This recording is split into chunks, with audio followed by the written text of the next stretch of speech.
Hello and welcome to FreePCGamers. I am FedoraG4mer, and I'm a YouTuber, and I play a lot of indie games. And now I'm honored to be doing a new show here on FreePCGamers called Top 3 for Free.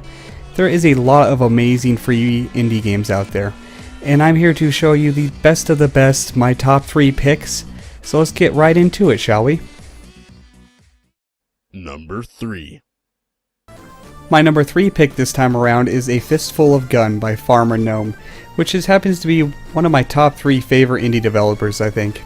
It is an interesting top-down shooter with a western theme, complete with the grainy film filter that really does add to the feel of it being a old western shootout. It has a very interesting control method. Each of the 3 characters controls differently with a different part of your system's controls. One uses keyboard only, one uses mouse only, and one uses the gamepad only. The rifleman, which tends to be one of my favorite ones, uses the mouse only. You left click to move and right click to shoot. You have only one shot and you have to reload between each shot like the old school rifles. After you beat each level, you get a choice of a random perk that are slightly randomized, though you'll see a lot of repeats. And then you move on, you can change characters. You can play all 3 at the same time with 3 people at the same computer. The pistol guy I don't actually like very much, but uses the gamepad and only uses the analog sticks. One to move and one to aim and shoot, and then you have to spin it to reload the revolver. Then there is the, let's see, Noah, I believe, that uses the shotgun, which uses only the keyboard, the arrow keys to move, and Z and X for each barrel of the double barrel shotgun. One shot from each barrel, and then you have to press both barrels to reload them both. It is a very interesting and realistic feeling reload system that just feels right for the weapon you're using. It is a very unforgiving game. One direct shot and you are done. Very realistic in that manner, actually. If you get grazed, you can live a little bit, but you'll likely bleed to death not long after that. So taking cover is very important. There's all kinds of pickups and pretty much score type pickups. It's more or less a score attack game. You can see here now I'm trying out the shotgun, which I will admit is probably the most effective. The levels do get very interesting. First they're pretty basic, but then you'll get farther levels where you are on a moving train or 2 moving trains side by side that move at slightly different paces. So it makes very interesting dynamic play fields. But more or less it is simply an arena shooter. The realism gives it a very interesting edge. The randomized perks definitely adds a little bit of variety to the gameplay, and it is for couch co-op multiplayer. I'll admit it is quite difficult for single player, at least for me, and I never claim to be very good at these type of games. You should check this out. The link will be in the description.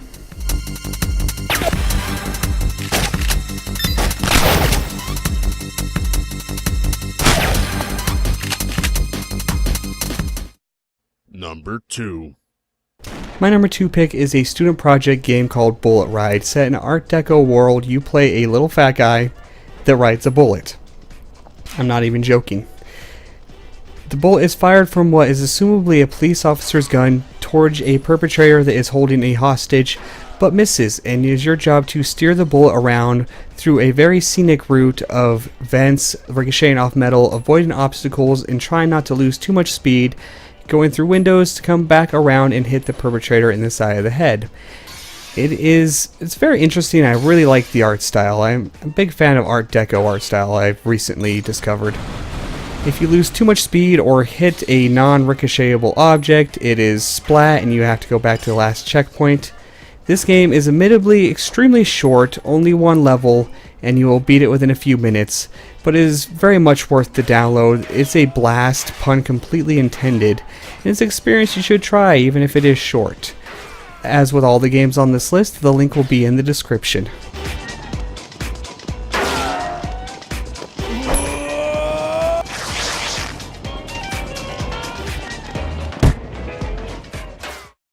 And number 1. My number 1 pick would be Crypt, which was quite an easy decision for me as I really enjoy this game. You play as a lootmancer going down into a crypt to gather coins, but it's not just for greed. These coins are both your means of attack and defense, in what plays out like a card battle system almost, where you get a hand of 3 coins and choose which one you want to use on the enemy with different varying effects between tax, shield, healing, status abnormalities, and anything of the sort. Your enemies also use a similar system as using coins against you, and the different coins have different cast times, so it's kind of a timed battle system. Every time you defeat an enemy, you get what coins they have left, so it's always in your best interest to defeat them as quickly as possible. The enemy will automatically lose if they run out of coins, and they only have a lot less coins than you generally, but then you don't gain anything from the fight. So it's an interesting mix of trying to beat things quickly, trying to save your powerful coins for stronger enemies, and there's also shops randomly generated in the game, so it creates an interesting dynamic of trying to survive, use your coins, and then save money aside to buy items in the shop to do a lot of different things. Some of the items I still actually haven't been able to figure out what they do. Add in that there is also some light roguelike elements in this game. The dungeons are procedurally generated and different every time. And it is permadeath. If your life reaches 0 or you run completely out of coins, game is over and you start over. Which I am a big fan of roguelikes in general. So another interesting aspect is when you find chests to get coins from, you can only actually take half the coins in the chest, so you'll have to select which ones you want, what you might need at the time. My advice is to get as many attack coins as you can, because once you start running low on attack coins, things go pretty downhill from there. Crypt also has a very interesting and unique blocky isometric kind of aesthetic.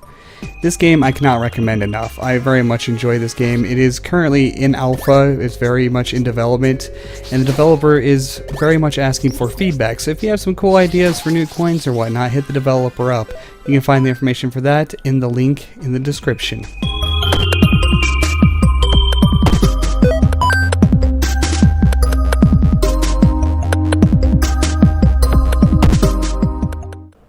And that is my top 3 picks for this time around.